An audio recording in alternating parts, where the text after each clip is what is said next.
Right. Hi, friends. Welcome to Sibyl's Lab of Cartomantics. I'm Amelia. I'm Danielle. And if you are new to the lab, welcome. We are so excited to have you. And if you are returning, welcome back. We love you having you here too. But in case you don't know, Danielle and I are tarot readers and tarot teachers and mentors. And Sibyl's Lab is also a place of learning and opportunity for you. So we'll include all the information below for where you can take courses with us, get mentoring with us, or have a reading from us. But we are here to talk about some stuff. Cringe. What are we talking about? So this is one of our Gab videos. If you've been with us before and watched a Gab, we come, we have 5 questions, we talk, we share, we go on a journey together. We don't know each other's answers before we share. So let's see where this takes us. But today's topic is cringe. Like tarot cringe. What makes us feel cringy reflecting on our practice? What things do we do now that like other people might think are a little cringe, but we're a little shameless about? And this is entirely us reflecting on our practice. I am pretty shamelessly cringe. Some of this, though, prepping for this video made me feel a little ashamed. Not shameless, but a little ashamed. Reflecting on like the self-seriousness that I brought to my early practice instead of the humility. But today's first question is, what do we mean by cringe in the context of tarot? We all know what we mean by cringe in the context of like cocktail party, awkward person. But when we're talking about tarot, what is it that we're talking about? And I will start us off with, if you don't know me, I'm a literature professor. This girl loves the dictionary. And tell me why. I looked up the dictionary definition of cringe because I wanted to figure out what is it that we're really reshaping in the context of like us and this area, the area of tarot. So this is what cringe means according to like Apple Computer's dictionary. An inward feeling of acute embarrassment or awkwardness. Okay, an inward feeling of acute embarrassment or awkwardness. And as I was reflecting on this for tarot and what it might mean in this context, I said in my notes, when our actions, like what makes me feel embarrassed or awkward, when my actions or tastes substantially contradict my imagined self, like the imagined self that I have of my, what is Danielle the tarot reader? When my actions and my practice are substantially different from that. So it makes me feel a little ashamed or a little like, and I was thinking about the stuff that I don't share. Like, what wouldn't I share on the channel willingly? What do I hide from my husband? Like this kind of stuff. If I was going to a market, what would I like make sure not to do in front of people? So that's me babbling. But what would you say is like your definition of cringe in this context? I'm realizing now that like I'm such an Enneagram 4, first off, people. And if you're unfamiliar with what an Enneagram 4 is, Enneagram 4s are very invested in their individuality. I am also an INFJ or P. It depends on the day that I'm taking the test. So that also gives you, I'm already cringe. Like my existence is cringe. You got some Aquarius in your chart? No, my father's an Aquarius, though, so I was raised by one. But my definition of cringe when I was thinking about this is anything that I do that isn't sincere and that isn't aligned with me. So whether I'm doing something that I feel like I should be doing because I look around and that's what everybody else is doing, or I read it in a book and so I feel like, okay, that's what I have to do with tarot. But it doesn't feel right, and it's not like my personality outside of tarot at all to do anything like that. That to me is like when I look at myself and I go, ooh, like, so anything done without sincerity, I think for me is cringe. Because there are so many like, and we'll get into this. There are so many practices that I was like, if I like, for me, this is cringe. For somebody else, this makes perfect sense because it's who they are. So yeah. Is this right? It sounds like cringe for me is me thinking about performing tarot for people, like what feels embarrassing from an outside point of view. If you've watched my girls' weekend video, that video I made with like my husband out of the house and me picking out 4 girly decks because I'm not going to lay those all out on a table when he's like, why are there all of these women's bodies laying around our coffee table, and lots of pink and whatever. So I'm thinking about the outward gaze. It sounds like you're thinking about the inward gaze. Like what makes me feel awkward when I reflect on my own gaze on my practice. Would you say that that's right?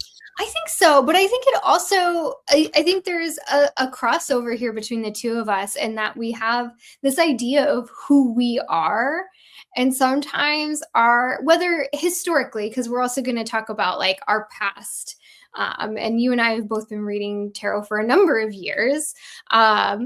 So whether it be right now or historically, it's whenever we do things that feel outside of this idea that we have of ourselves. And I don't know, there's something to unpack there around like accepting that ourselves for doing weird things that feel out of left field, but I don't know.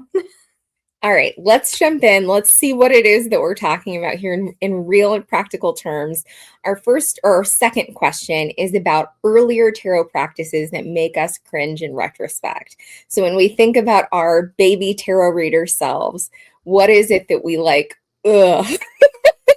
What is it that we're only sharing here now and that we might not even know about each other because it's so like, oh Lord, I can't believe that was me. I'm gonna let you go first. No, you go first. Okay, well, we'll alternate. We'll like go back and forth. I'm gonna start really light and easy because this is kind of like it's not surprising that baby tarot reader Amelia, who had no idea what she was doing, would think this. But this actually also comes a bit later in my practice. I've talked a lot about my early practice with the Hermetic Tarot of where I didn't have a tarot book. Like I had the guidebook when I started working with that deck. Finally, after like 5 years, I discovered the internet had things to offer me for tarot. You also have to understand though, in my early 20s, I did not have internet in my first apartment, and many of my apartments. It was a very long time before I was willing to like chalk it up for internet. So I like was very limited in my resources. Once I like started expanding my resources a little bit more, I really hooked into this idea that like Rider-Waite-Smith is tarot, and like if it like everything must align to Rider-Waite-Smith. I had no idea about the history of tarot. That makes me cringe that I didn't even research the history of this thing that I was using. Yeah. And so for me, anything that like was not recognizably Rider-Waite-Smith was like, but that's not tarot. Like I really hooked into that idea, and that like me now seasoned, wise, mature Amelia, like that makes me cringe because what a wonderful, beautiful, amazing world of tarot I was closing myself off to. Like an experience of tarot that I wasn't letting myself have because I really like latched into this like there are 78 cards, they look like this, they have these meanings, and that's it. That's where tarot stops. Which is interesting. But and like again, I think we all kind of go through that at some point because that's an easy route in. I think for me it's a little cringe because I spent so long not doing that and then found that and like hooked into it and stayed there for several years. It wasn't until I really started working with Marseille that I like finally broke that sort of rigidity around what tarot is. Yeah. But that makes me cringe. That makes me cringe big time. But that's like that's a light thing because I have a lot of understanding for that. Okay, what's one thing that you have? I have to say with that, you're making me realize how much I cringe. I remember being on being in a lot of Facebook groups or being in different places where I was talking to other people as I felt increasingly confident about tarot, but was still very much learning and bringing some deck. I don't even remember which one. I probably blocked it out. It was a Rider-Waite-Smith derivative, like a Rider-Waite-Smith tradition deck. There's something about the Eight of Wands that was very un Rider-Waite-Smith. The creator had decided to do their own thing. If we know the Rider-Waite-Smith Eight of Wands, this is like 8 wands flying through the air, right? This is pretty to me, that's the most boring Rider-Waite-Smith card. so boring. But if you're a new reader, it's so easy to be confident about that card because, like, oh, I get it. Like 8 things flying through the air. There's not people on there confusing me. There's nothing else. Whatever this was, it had decided, like the creator had decided to do something really novel. Like I think build something, like build a tent or something. And I remember being on a group, like in a group or on a message board where I proceeded to ask the question about like, what's this, like, why is this person doing this wrong? Like, why is this creator, why is this like artist, why don't they understand that that's not what the Eight of Wands means? That is humiliating. I think I didn't even think of that when we were thinking about this.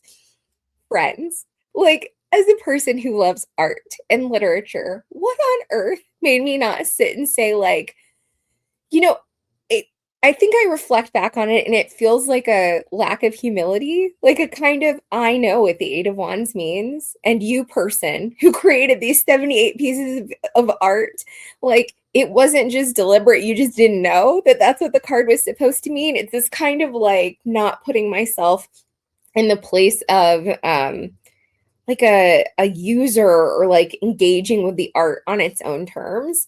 And whoever I was talking to in a group put me in my place, which I very much needed to be put in my place, but I certainly didn't accept it at the time. I was like, you don't understand.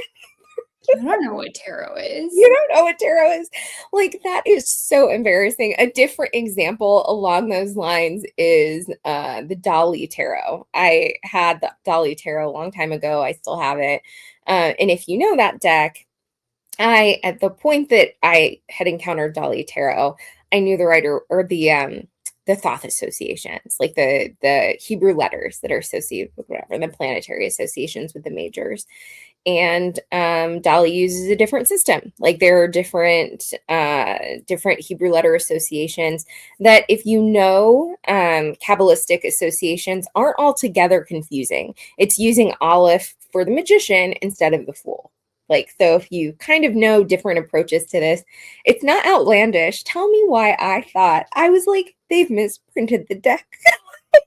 Don't know. On a Facebook group, like, why are these people getting it wrong? Did Dolly not know? It is so humiliating. Like, I absolutely did not take notes. When I was making notes for what to share on that, I did not write that down, and I think it's because I blocked it out. You know what the theme of that is for us? Who both, I mean, like, you know, talk about self-identify. Like, we like to think of ourselves as intelligent, flexible thinking people. And I think I've always felt like I am that sort of person. But that is what we call hubris, my friends. Yeah. Friends, that's what it is, because I love envisioning myself as a student, as the eternal student who's open to whatever.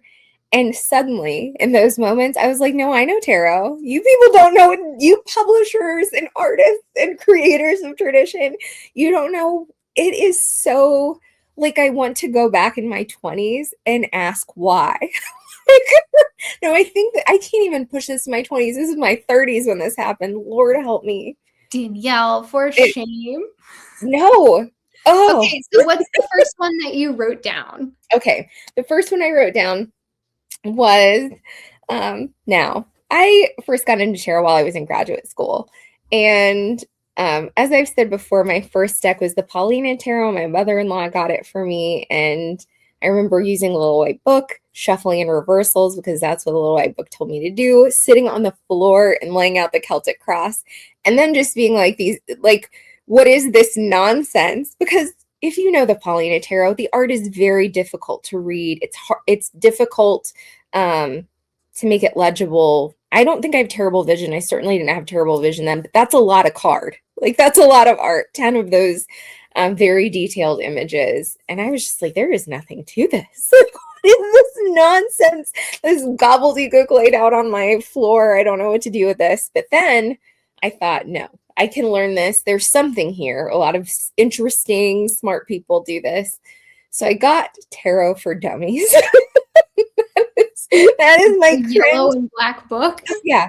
The literal, like the brand, the insignia, the for dummies that you can do like wine tasting for dummies and German for dummies. No, I got tarot reading for dummies. It came with a really kind of horrifying coloration of the Rider-Waite-Smith deck. That was my first Rider-Waite-Smith actual art deck that came with that book. And I'm not like embarrassed to admit that as a person who is a graduate student, I was underwhelmed by the level of learning there. Nothing wrong with that book. I have other for dummies books, or I've had them, and like when you're starting from zero, that's helpful. And I was starting from zero in a way, but it just wasn't. It wasn't the right book for this for me.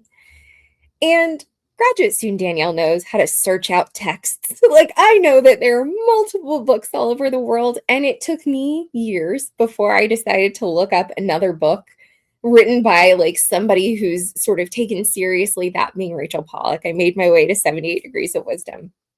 But like, it is not cringy that I got the For Dummies book.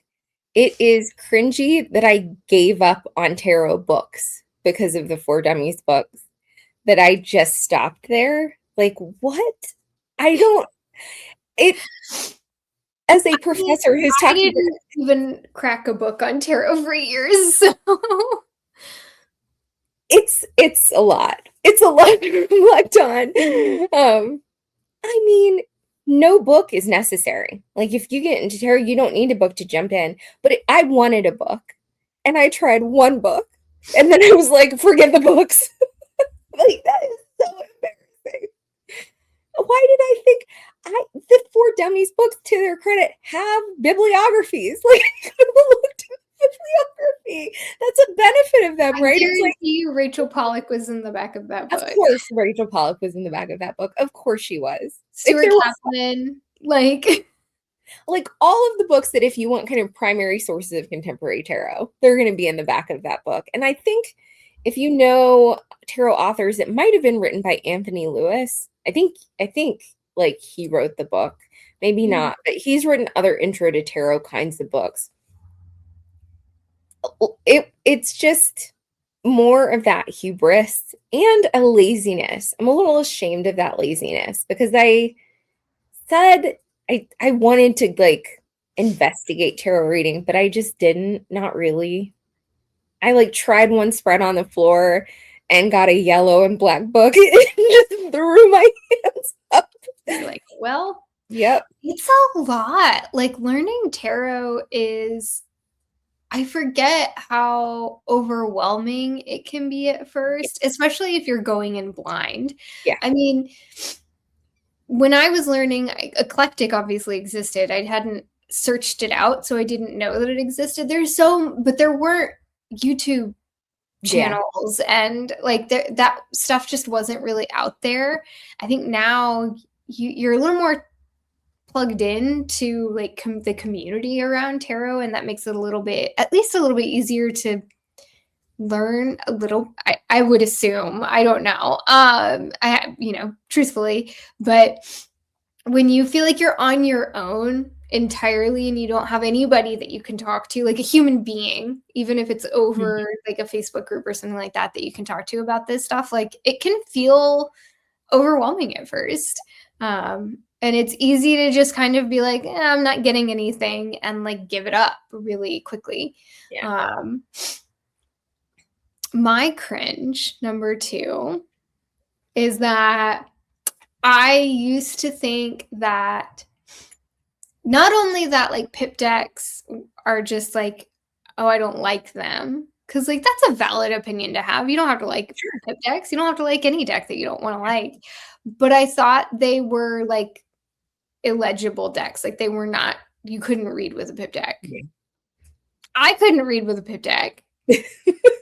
What did you think in your mind? Because there are readers out here with like their TDMs and their pip decks. What did you think they were doing? Did you think they were mapping RWS meanings onto pip decks? Yeah. Yeah. Yeah, I thought they were like, and I know some people do read pip decks in that way. That's not how I personally read pip decks, but I also didn't really think that you could even map like occult tarot onto pip decks. I was like, no, that's just not tarot.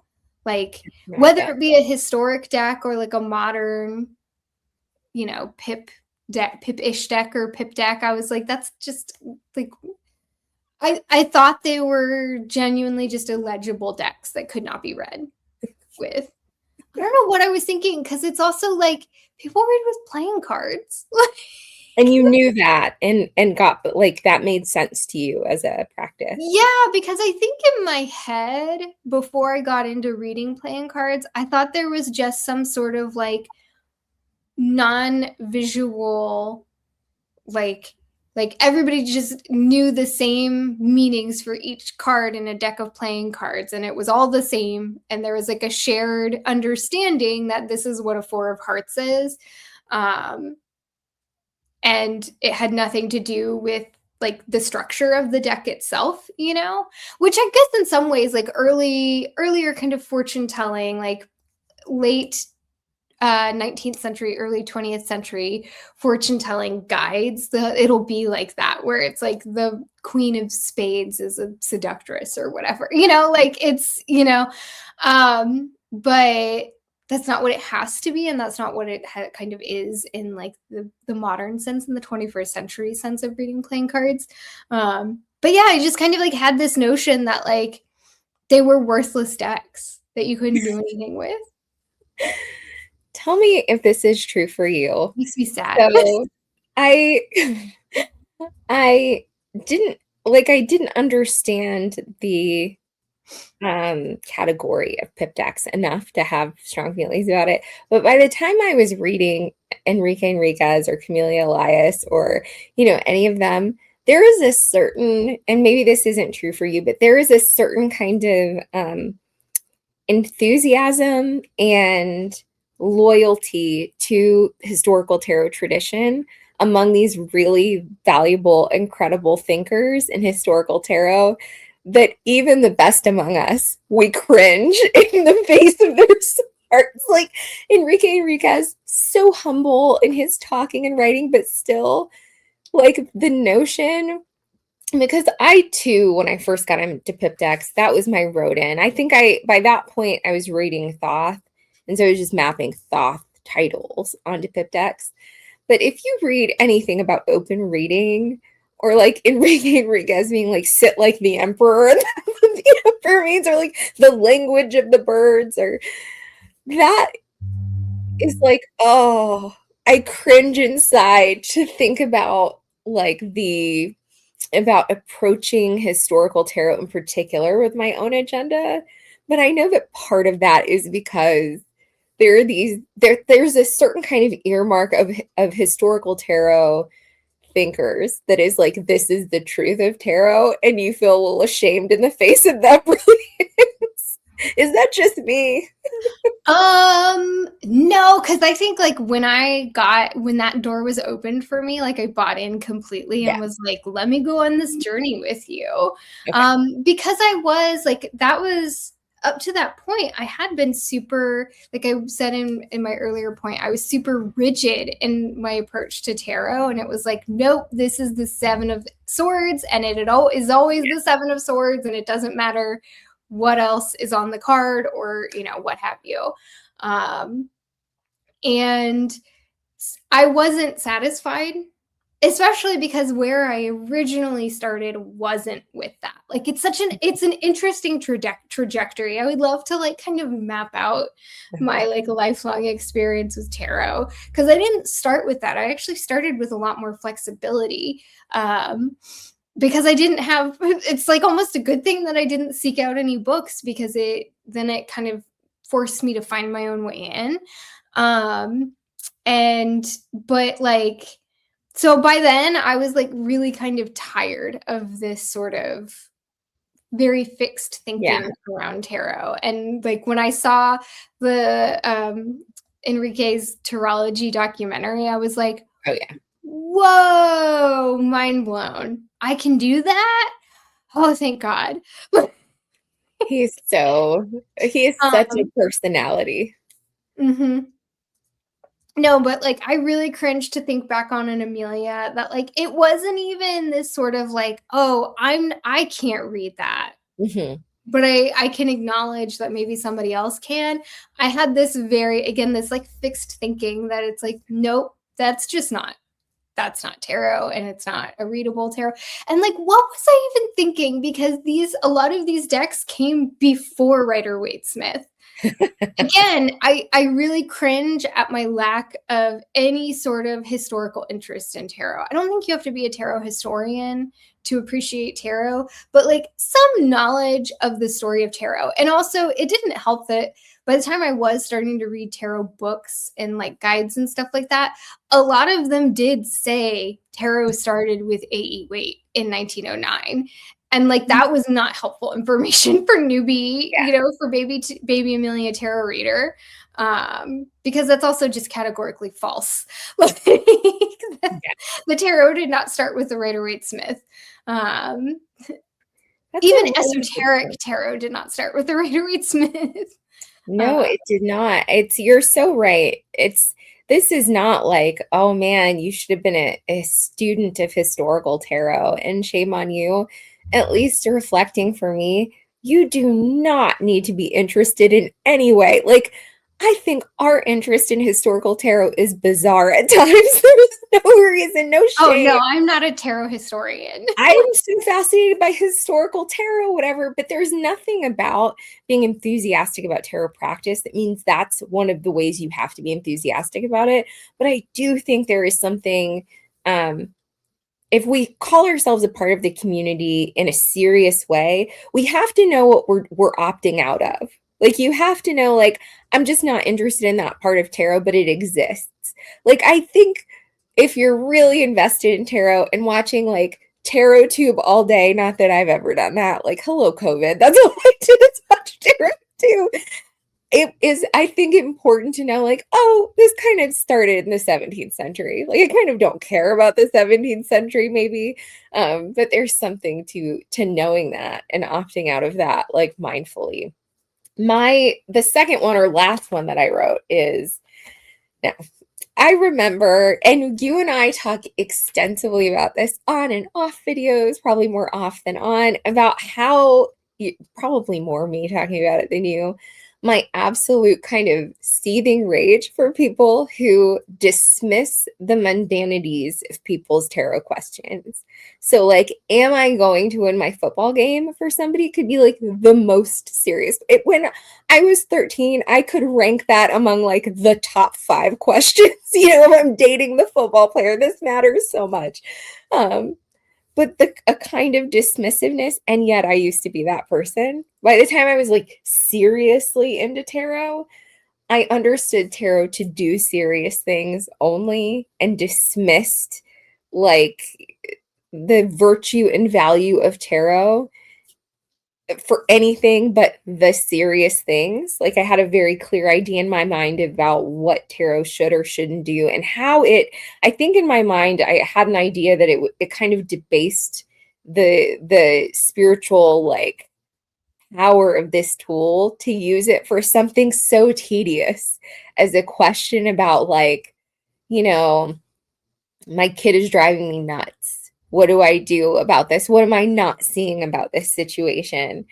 Then this is the way I got over this. I was thinking about this. I decided for a while to sign up. I don't even know if she has this anymore, but Biddy Tarot used to have a thing where you could pay and exchange questions with people or let people submit questions of all kinds, like from all over the world. And Biddy Tarot is an Australian company, I think. So it's kind of like a social media network that's just reading exchanges. And as one might expect, lots of these questions are like, should I change jobs because this is what's going on with my job? Or like, I'm pretty sure he's cheating on me. Like, what do I need to know about that or whatever? And for all of my highfalutedness, actually reading the depth and sincerity of people's questions and appreciating that, like, this big thing to them, they're handing over to somebody who's using cards to come up with some version of an answer, really was, uh, it was a lesson I needed. That was a really good exercise in sort of seeing like the range of questions that people bring to tarot and the elasticity of the tool, and how false to me the dichotomy is between the serious questions and like the mundane questions, you know? But I'm a little embarrassed about that. When you started doing that, were you able to let yourself ask tarot, like for you when you were doing personal readings? Were you able to let yourself open those questions up? Does that make sense? Yeah.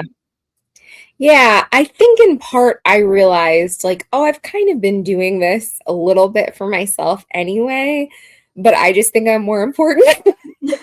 This is a real question. No, Other people's right, like questions these not mundane questions to other people, like, are the questions of like epic life and death to me. And I'm just so important that they're big questions because they're about me. Like, no. The idea that a person brings to you a question about their home life and like the interpersonal relationships, the dynamics and their romantic partnership, like their decision about career, whatever. Like these are big questions. The idea that I would say like, no, this is the tool for this is the tool, or even a small question like, you know, I'm really considering buying this new grill. My husband, the most expensive thing he's ever bought for himself is a grill. Is that bizarre? In any case, I feel like he should have come to me, the tarot reader, to ask whether he should get the grill, which grill he should get, or whatever.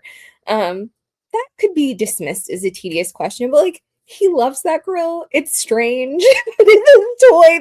It's the most expensive thing he's bought for himself for a reason. Um, that mattered. You know, it's just weird. What, why would I think that doesn't matter?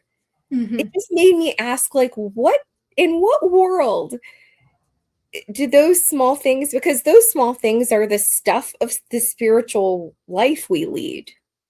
You know, I don't know. It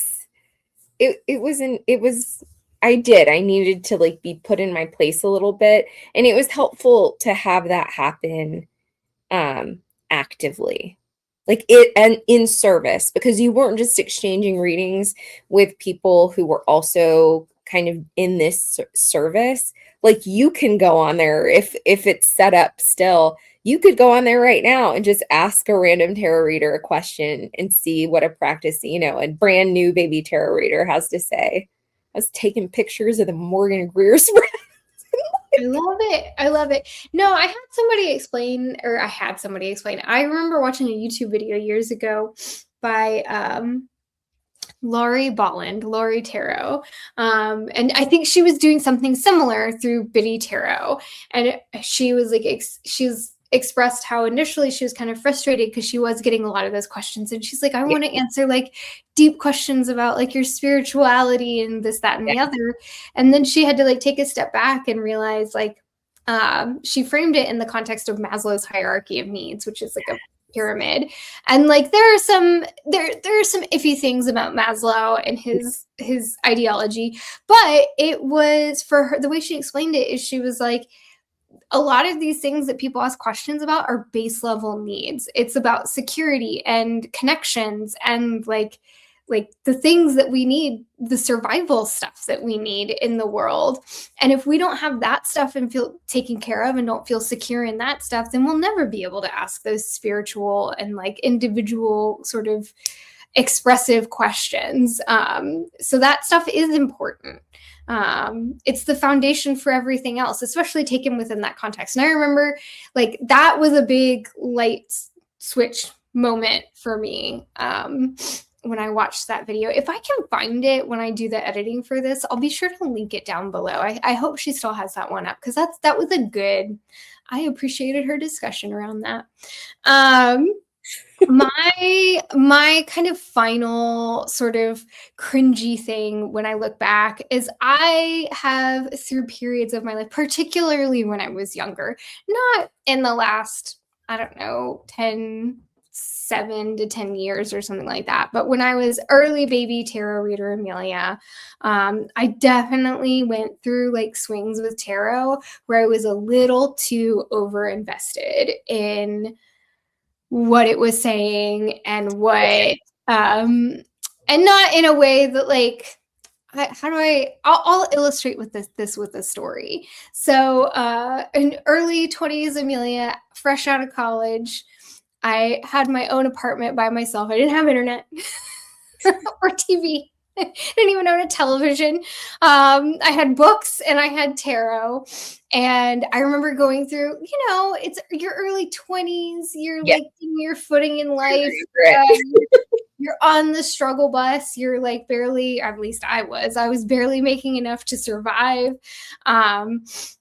And I remember just like holding myself, like if I wasn't going to work, holding myself up in my apartment and like just reading cards, and that's it. And getting a little like red string with it all, if you will, if you know that like Charlie Kelly meme from It's Always Sunny where he's got like the red string all over the corkboard, and getting just a little too out of touch with other parts of life because of like my kind of laser focus in on reading cards. And I guess if I were to like resum up all of this and what was I actually doing and why did that make me cringe, is because I was using tarot to avoid doing real stuff. Great. I was like the real life stuff was struggle and I didn't want to deal with the struggle. And so I was like nose deep always in tarot, and taking it a little too seriously. And it was like, and I wasn't doing the living part of tarot. Because that's the thing, is like you can read for yourself, get a reading from somebody, whatever. But if you don't actually do the thing that the reading says to do, then it's kind of a wash. Like, I don't know why I just spent that time doing that. And that's what I was doing. I was doing a lot of readings, not actually living. And that makes me cringe a little bit, using it as a little bit of an avoidance tool. Yeah. But I mean, again, like we say all these things, or I should say this, I say all these things about my past self. I have no judgment towards her because she was doing the best that she could. But I do sometimes wish I could go back and shake her a little bit. Girl, I wish I could say it was just my 20s that I was using tarot to avoid life. No. Yeah. It's easy, I think, for anything that we're passionate about and curious about and find a home in. But tarot, because it's a language and an art and a community, if you use it that way, and like there's so much to excavate in it. There's so much to lose yourself in. And at least for me, convince myself that I'm doing like big question work while I do it and not that I'm avoiding. But on what we were talking about before, I did want to say, I think I realized, and it sounds part of what you realized too, that the Five of Pentacles, if you know the Rider-Waite-Smith tradition, like the two figures that are out in the cold, the only card that has snow in it, if I'm recalling correctly, out in the cold in front of the church, or the Nine of Wands, it's like recovering from the battle, just holding it together. Those figures are not worried about like the meaning of God. Those figures are trying to stand up, just survive, like have some warmth in the cold. And I think I realized that if I was going to take tarot seriously, I had to lean into like, oh, that's what we're doing too. Like we've got to do that work too. And that's the mess that we're all in. There's something that feels so liberating about being like, I'm a mess. Like the cards see my mess. I'm a mess. You're a mess. But should we go on to the next question? Yes, I think we've spent enough time. Girl, I think I have less to say about current cringy. I'll pause here if you need to go take a bathroom break. Our next question, current tarot embarrassments or cringy practices. Um, and there's not a lot here. I have a couple answers, but they're not, because I'm currently in them, I don't yet cringe about them too much. What do you have anything, or do you want me to start? I think, well, the one that like first came to mind when I was like thinking about these questions is that there are days when I'm feeling a little lazy or I'm feeling a little insecure. I do this sometimes at markets when I'm feeling a little insecure or rushed or unfocused, that I will fall back into, let me just spout off like the Rider-Waite, not even the Rider-Waite-Smith meetings. Like that's the thing, is like our idea, and everybody's got this sort of like collective idea of like, these are what the 78 cards each mean based on some sort of like, again, like a contemporary interpretation of Rider-Waite-Smith. It's Yeah. like Stuart Kaplan or Rachel Pot, like it's all been filtered down into these little quips that I think are pretty universal for a lot of people across all of the cards. And it's like what we find in a lot of like quick, 2-sentence guidebooks and stuff like that. There's nothing wrong with that. However, that doesn't always answer the question. And it doesn't always acknowledge the context of the cards around it. When you go, all right, 6 of Swords, you're leaving you're on a journey away from something. Like it doesn't always make sense. And it's not always a reading of depth. And sometimes when I am feeling tired or insecure, I will fall back into that as a like way to get the cards out. And I don't love that, because I also don't, I personally don't think that's me reading at my best. Sure. That's fair. And I cringe a little bit when I do that. Like I'll catch myself doing it at a market when I'm feeling, especially when I'm feeling rushed. Yeah. And I'm like, hold on, take your time. Look at these cards. Don't just feel like you have to spout something off immediately. Like, and that's like the first thing that comes to mind when I see the 2 of Swords or, what have you. And that makes me, I cringe at myself when I do that. I remember training to be a college instructor and having someone say that the hardest part of teaching, I think all ages and grades, is being willing to ask a question and sit in silence. Like we want to talk before students answer, because we hate feeling like no one's answering, but like forcing the silence. And I don't think that's just teaching. Like I absolutely understand the like, ooh, I don't want to take a pause to look deeply at the cards. So let's do the muscle memory. I feel that. One of the 2 things I wrote down was this is so, you guys are going to know my embarrassing YouTube habits, the weird things I get pushed. Like I've been pushed lately videos where people read Reddit relationships. Do you know? So like there will be like groups of people on YouTube who are reading like the salacious or like dramatic things that people post on Reddit relationships about their ghastly like mother-in-law and their partner's unwillingness to support them or whatever, all this stuff, the dramas of life. And tell me why I've been watching these videos and pulling out my cards and like talking to the people who are here. No one asked me anything. And not only am I like not reading them on the site and so engaging with the first person thing that someone's talking about, I'm filtering this a second way through YouTube. It's so ridiculous.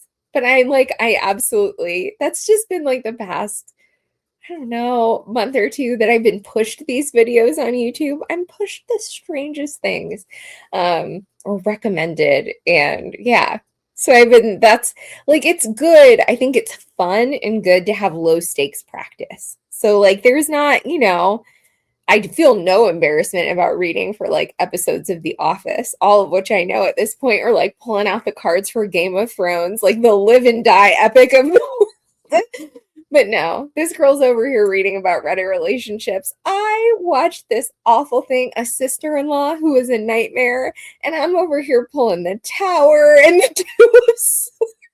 Like this was last night. No, it was very dramatic. I feel like I solved it though.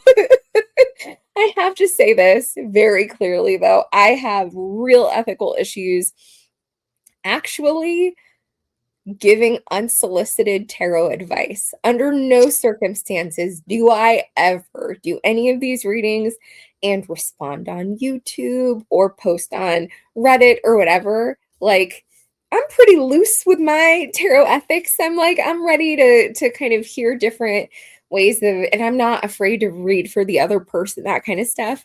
But this, I have a real, so like, even though I'm over here digging into people's dramas, my fixation on the trivialities and high dramas of other people's lives stays in my head and in my home and with my deck of cards. But boy, is it good. This is better than like a show on network television, some of this stuff. It's always the in-laws. Always the in-laws. Always the Listen, I don't judge that. I do not find that cringy. I think, I think I've given the advice before that I got from Jenna Matlin when I was a earlier reader to use Reddit relationships for practice questions. But there's something about like having people on YouTube pick the things and read, like, if you've ever been on Reddit, like people will update. So like, here's the drama that's going on with my partner. And then 2 weeks later, he did this. Reddit, I took your advice. What's happening now? Should I leave him? Whatever. And someone just reading this off for 40 minutes and me like, of course, the whole time.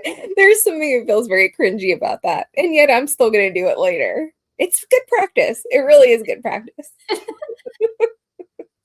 All right. Okay. Sometimes, opposite of cringe that I look back on younger Amelia. Today, right now, Amelia, sometimes I forget that I can read cards. Say more. It's like people come to me to read cards for them, but when I'm like agonizing over like a decision or a question that I have, or I'm confused, like I forget that I could pull out a deck of cards and use cards to help me. I so get that. And like, again, it's not even like especially because I don't trust myself as a fully unbiased opinion when it comes to decision making, but it's almost like the idea of like flipping a coin. Sometimes you flip a coin to have the reaction of like, oh, I was kind of hoping it would be the other one. Yeah. And that helps. Yeah, no, there are so many things in my life that I agonize over that at least I could agonize productively with a deck of cards in my hand, and I just forget it. I completely forget. Or I'm lazy. And I'm like, I just don't feel like it. I get that. And we see each other multiple times a week and talk extensively about tarot. And then you get off and forget. I get that, though. I get that. What is this is my second one that's not, I mean, I do think I do this. I will argue with my tarot deck. So I am like often, or not often, but I would say once a week, twice a week, I will have something that I want to talk through. And I have a very robust inner monologue. We have talked about inner monologues before, but sometimes I would like to shape the monologue.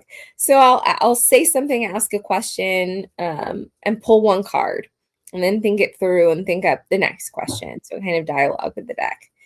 But if I get an answer I don't like or that's unclear to me, I'll spend the next 5 cards being like, but did you really mean that?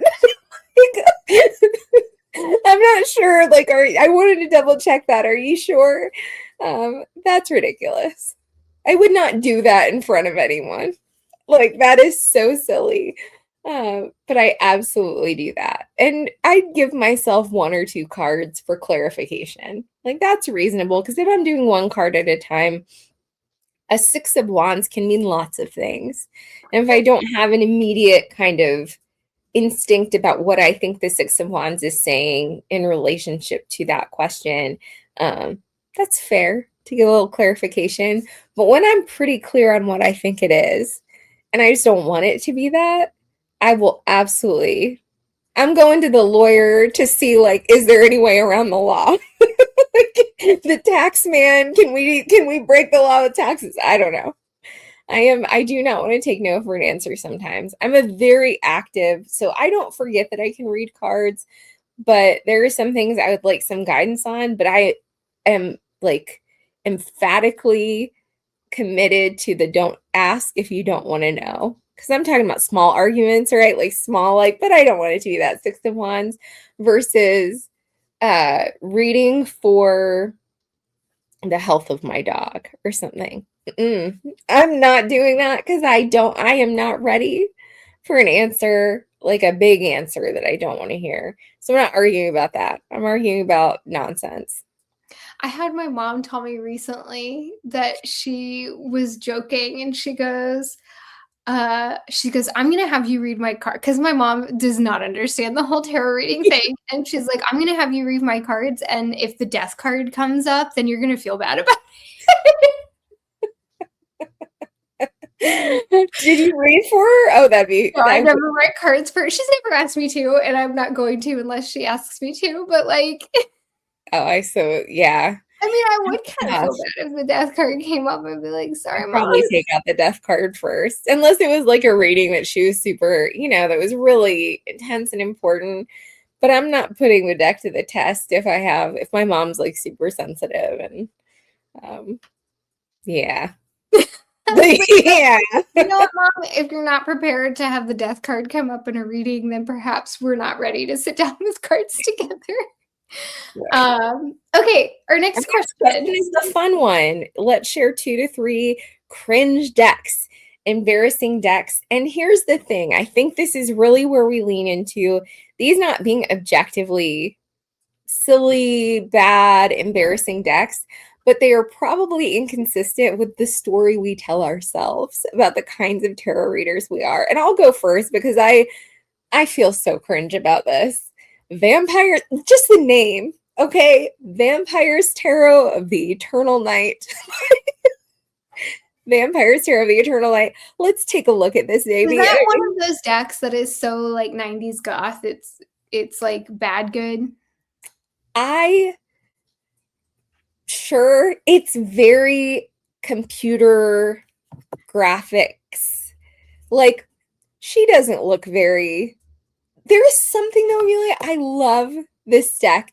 I love how just it's so over the top. It's so committed. Like, look at this guy. There's some of that kind of looks like the computer animation that they used in Buffy. Where it's like, in my 2026 eye, that's bad. This Hierophant, we're leaning to over the top here. Let me get into some of the, like, this.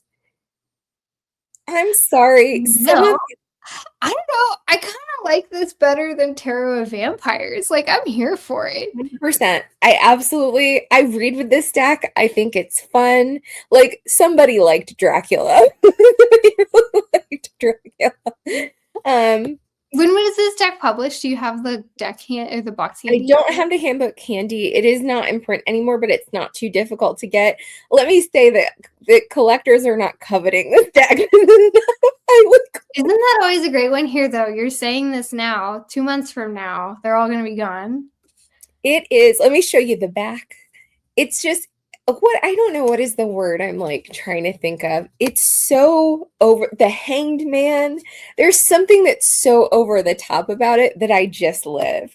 This death card actually freaks me out. Like, that's death. Yeah. I'm scared. I'm scared that death. That death is not like the Grim Reaper who's doing his job. This is the death that is like contemplating how to punish you. So here is the Page of Swords. I do like, this is a little Scarabeo deck. I do like that there are no titles on this deck. They're just symbols and numbers on the majors and symbols. But I mean, There's something that's so expressive in this art. Look at that guy. This is the King of Swords. I love him. It's too much. This is the ace of, or no, this is the page of coins. Let's get some Oh, minors. I love, are all the pages gargoyles? Yes. I love it. Like this Six of Wands. I am so here for it. It makes me happy to show it. But I will say, and I don't know why, but this feels so cringy. It is not the like I know when I've brought it out for people. I did a vampires, a tarot, not tarot of vampires, but a like using the vampire archetype like workshop once. And this was the deck I used because like this holds that energy for me. I know it's a little over the top, but I think any vampire deck is over the top actually, if I'm honest. Like it's all very I you love know. a vampire. They're like my favorite beast. But this deck, this is the Nine of Wands. Like there's just something that's so great about it. Hold on. This is like this is Five of Cups. This is too much. It's too much. See, okay, so that's one of those decks where it's like, because I brought two decks, and one of my decks falls into a category of like, it's like I have no shame about this, but I feel like I have to add qualifications, like as I Okay. pull it out, where I'm like you, where it's with this what is it? Tarot, Vampires Tarot of the Eternal Night. If nothing else, the name of the deck is just like, But stop. where you have to be like, okay, guys, this is one of those decks that's so cheesy, it's good, Yeah. sort of that type of qualification. And then there's like a deck that falls, for me at least, into a category of like, nobody would take me seriously. So I'll show my qualification deck first. I love a Ted Andrews deck. And this is the Feathered Omens. This is the bird. I don't know these decks. Deck. You don't know Ted Andrews? Okay, Animal Speak Tarot. I actually don't have that one out of print. This was in print when I bought it, but he also has like Nature Speak Oracle and stuff like that. It's like really, it's his wildlife photography. Because he was also a master naturalist and I think like a park ranger or something while he was alive. And it is, I mean, like it's not Vulture, Life, Death, and Rebirth. Life, Death, and Rebirth. They're like, it's one of those things where I have to qualify it because to our 2026 eye, Ted Andrews decks are unimpressive. Like the photography is not very good. Because he took all of these photos himself, and some of them are better than others, but for the most part, and they're super glossy. For the most part, they're not the best photo. A lot of them are kind of grainy. They're a little cheesy. Like his, a lot of these were written in the 80s, early 90s, stuff like that. So it's got that vibe to it. But it's so good.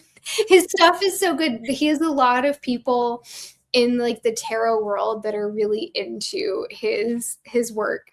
And if you are like me in any way, like you're very try to stay in tune with like the natural world, his work is, because he has that master naturalist background, like he understands how the natural world works, not through rose-colored glasses, but like the reality of how the planet moves through itself, particularly North America, because that was his region.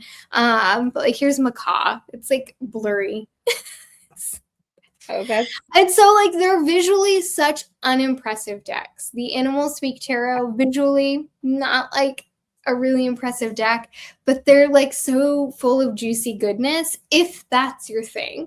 I know it's not your thing, Danielle, but if that's your thing. There's something real sincere about that. It feels like a really sincere project, Yes, it was. And like his books are amazing. I actually have the guidebook for Animal Speak Tarot, even though I don't have the deck itself.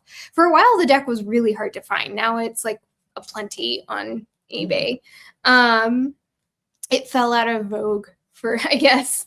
But yeah, and that's what I mean. It's like I have no shame about my love for Ted Andrews decks, but I do feel like I have to qualify them, where I'm like, okay, they look really corny and they are a little corny, but also there's goodness there to be had. I don't know. I love them. And then they have this kind of like 90s viewpoint, like Swan, magical realms are opening. Like, tell me if this is true for you, because something tells me if you took that deck to a market or any place where you're publicly reading, if I took, I think probably less Vampires the Eternal Night, so I'm going to go with yours. I think non-readers, like non-tarot collectors, community folks who are just like going to a diviner will be like, okay, that looks good to me. That looks like you're doing magic with cards. But this is like other tarot readers I know are going to roll their eyes at this so hard. And maybe is that true for you? It's like to a tarot collector who knows the range of beautiful cards today and the way that everything, the indie decks and the way they're laid out and whatever. That is not what you're saying. It sounds like you're saying it's not like a impressive in its production quality or something. It's just out here showing pictures and having words. There is a certain type of tarot collector and tarot reader that I would whip out a Ted Andrews deck and they'd be like, I was there in the 90s. I know what those are. And yes, they're as good as you think they are. There is actually, with this deck in particular, like I am not an affirmations person. Yeah. I find them, for me, they can be a little cringe for me. And this is this has an abundance of affirmations in it. It's not all like, Red Wing Blackbird, new surprises and understandings. Like, okay, not super affirming. But then we have the Penguin, trust in your dreams. That feels a little cheesy to me. I would be worried if a card like that came up in a reading that I were doing professionally for somebody, and I would have to kind of like de-cheesify it a little bit for them, I totally would be like, that's what penguins mean. Penguin symbolism. I guess to Ted Andrews, that is what penguins mean. He's got, well, and if you like dig into the guidebooks, there's so much more about it, but like, yeah, it's charming. I think that's very charming. It's not charming. They are charming. I love my Ted Andrews stuff. The birds are my favorite. Nature Speak is also pretty good too. A lot of people like that one, but I like the birds. You're right. That is not my kind of deck. Like me and nature, we have a complicated relationship. You voluntarily, I hope it's okay if I share that you went camping last week. I don't understand camping. Like, I don't know. I feel like there is an entire, we have evolved for millennia to have to not camp. And you're out here going back voluntarily to live outside. I do not understand it. But I'm the crazy one. A lot of people that I like and respect are like, let's go hiking. But I'm not, not my kind of deck. I do love that sincerity though. Like someone who's like, I am going to take these pictures. I'm going to write the affirmations. All right. My second deck is a tarot deck. This is not a cheat because it is really cringe to look at it. This is a deck I made myself, actually. This is when I learned about make playing cards in a Facebook group, I think, someone, and I was like, you can print your own deck? Like, you can make your own tarot deck? So I made my own tarot deck. And I think what I find, I'll just share some images while I go. And let me be very clear, people, I do not sell this deck. I don't read publicly with this deck, so I'm not like making money using this because I did not license these images. I was not very mindful about ownership of art and the ethics necessarily printing a tarot deck. But for better or worse, this is a cringe deck that I have. So I will share it. Some of these choices I think are charming in their own way and are things that I still would stand by as interpretations. Some of them, however, make me cringe. I don't know. Some of them feel this is very much a Rider-Waite-Smith inspired deck. As we can see, the Five of Pentacles. But I think I look at it and cringe because my understanding of tarot was so superficial at the point that I made this that like this is an example. This is a beautiful piece of art, but as the moon card, I think I was like, well, there's a moon.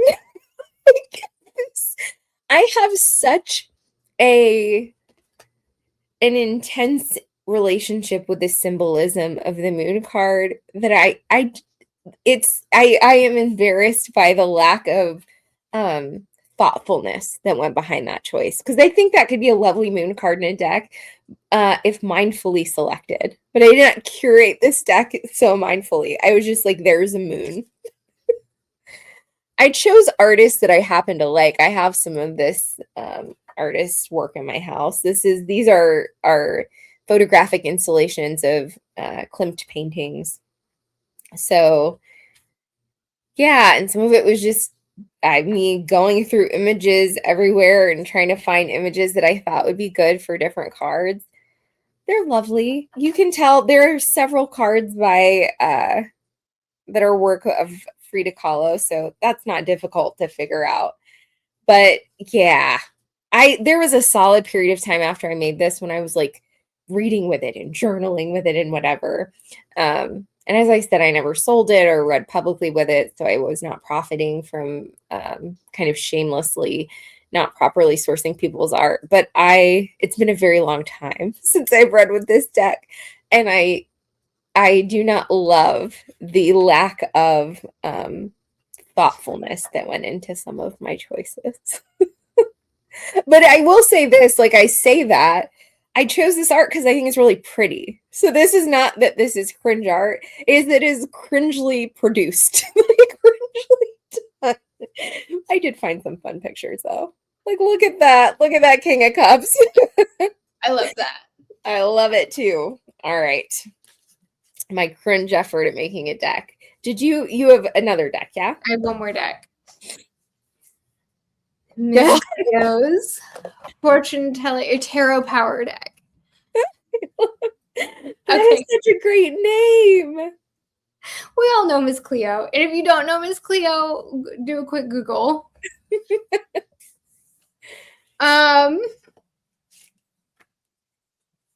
So this deck is Miss Cleo, if you're unfamiliar, was as the book says, a tarot card legend.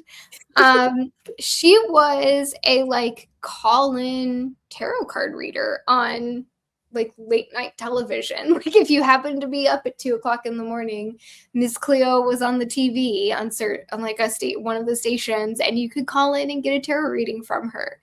Like $9.99 a minute. Yeah. Kind of the psychic phone line, sort of. Yeah. Like it already existed before her. She like took it to a whole level. She made a tarot deck, or a tarot deck was produced in her name. I don't actually know the details of this. This was actually bought for me by my husband, who happened to be like bumming around on Amazon one day years ago and was like, "You like tarot?" I haven't even read for myself with this deck. He is the only person who I have read for with this deck. Because right? That's a good one. It's actually not a bad deck. Yeah. Like it is actually a pretty usable, readable deck. It's just Miss Cleo's tarot power deck is a little cringy. Like, just pulling out the box alone, I feel like I have to apologize. Yeah, that box is a lot.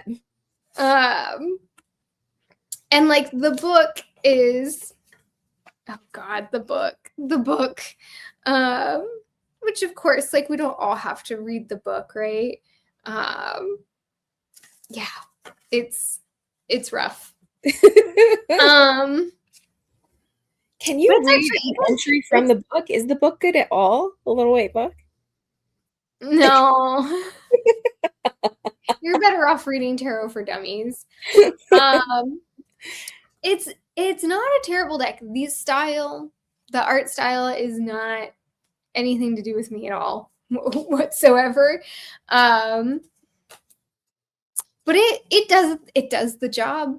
Yes. Um, And that deck is still for sale and still like $10 or something. yeah, you can get it on Amazon pretty cheap. Copyright 2001 by Radar Communications. We love that tarot publisher. Uh, Tarot 78 cards influenced by tarot shaman Miss Cleo. Everyone, it should help you understand Miss Cleo to know that she speaks with a Jamaican accent, but was like born in New Jersey. It's very public about that now. That gives you a sense. Miss Cleo was a persona. Yes. Um, An yes. icon in psychic lines. And again, it really isn't a bad deck. It's just like I feel like I have to like kind of hang my head in shame. Like, why do I own this deck? Because you have a thoughtful husband. I mean, it was a joke. He saw it and thought it was hilarious. Really? I think it's a good deck. The box, though. The box. Yeah, it's the box. It's the like, and it's the Miss Cleo of it all, Yeah. right? Like, honestly, if this weren't the Miss Cleo's Tarot Power deck and this were just some like, I don't know, Neo-Egyptian deck or whatever they decided to title it, because it has that like Egyptian bent, I would not pick it up off of a shelf, but I also wouldn't like second guess it. Yeah, you wouldn't cringe. It wouldn't be, yeah. But it's the Miss Cleo of it. But that's what makes it so delightful. That's what makes it worth keeping. Yes. I mean, I'll never get rid of this. And yeah, this is like the deck that when my husband's like, I want you to do a reading for me, I'm like, well, let's see what Miss Cleo has to say. She does know everything. She does know everything. Yeah, what is that? Isn't that what she said? Miss Cleo knows all. Wasn't that her tagline? It sounds like something she would say.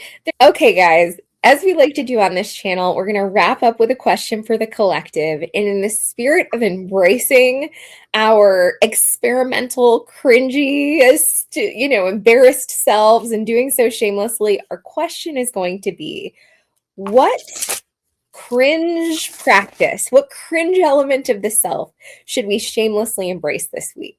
What should we double down on in our ridiculous, like, lived tarot experience? I will be using Vampire's Tarot The Eternal Night because it is a gem. I will be using Miss Cleo's Tarot Power deck. And I think, friends, like the theme of all of this is as Danielle and I went through this exploration is that like we never know everything. And wherever you are in tarot right now, 10 years from now, you're going to be looking back at it going like, what were you thinking? And that's okay. Like that's part of the journey. We are all a little bit cringy. There's nothing I think the theme when we were talking about our earlier cringe wasn't or embarrassed we didn't know. It's embarrassment that we thought we knew and we didn't know and had no humility, to say that. That was the theme of thinking this through. All right, so what cringe to embrace this week? I'm excited. I want permission to do something cringy. My card is the 8 of Coins. What makes this a vampire 8 of Coins? I guess it's like a magic ensorcelled book or something. I got the 4 of Coins. Ooh. We've got stable coins and super stable coins. That is I think that's an interesting Rider-Waite tradition deck. Like, I think that's an interesting looking deck in a fun way. It's really not a terrible deck. It's Miss Cleo. I think this feels like a cling to something that like made us the tarot readers we are and like lean into investigating it a little. This feels like to me an invitation to look back at the stuff I thought I knew. If I still had Tarot for Dummies, I would pull out Tarot for Dummies this week. Like that kind of, what didn't we give a chance? What learning did we need to do that it wouldn't hurt to refresh ourselves on? What are you feeling? Well, and there's something about like the 4 and the 8 being together that feels like, I don't know, like There is a version of me when I was younger and thought I knew everything and was like, I know what tarot is. I know. I know, pip decks, what are those? Those aren't tarot. There was like a simplicity and a stability to that. And I think like lean into like what's something that feels simple and stable no matter how cringe and no matter how you're like, no, but I also know that this whole wide world is out there. Like you don't have ignore or forget the wide world of tarot that you've That. found and like really just lean into the stuff that feels solid, Like that. I'm feeling these tied together in like when tarot was simpler, when we were younger and tarot was simpler, and we understood tarot to be Rider Waite Smith and Rider Waite Smith to be tarot, and that's what it was. Like, what did we not like? Go investigate that a little. I like that, making our world small for just a minute to revisit. Like, oh, what did we not know? Because I have to say, I don't pick up Rider Waite Smith, the guidebooks, an awful lot anymore, but I have those books. I like that. I will be picking out, I think my favorite Rider Waite Smith rooted guidebook is The Guide to the Tarot Illuminati, even though it's not produced as a Kim Huggins all Rider Waite Smith guidebook. It is very much, it can function as that. And each card has a first person voice.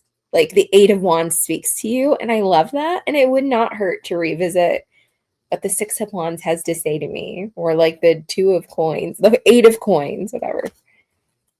I love that. All right. Well, friends, thank you for joining us for this. We would love to know if there's anything that you like look back on or feel about your own practice right now that makes you kind of like do a little bit of the little bit of cringe. Share below. We'd love to hear. Mostly so we don't feel alone in our own self-deprecation. Don't leave us hanging, people. But regardless, we are so grateful that you decided to join us today. We always have a good time here on Sibyl's Lab, and we hope that you have a good time too. We'll include all the relevant info below that you need regarding this video, as well as where you can find us on the web and elsewhere, and where you can purchase a reading or a course or a mentorship from us. And until next time, friends, we will see you in the lab. Bye.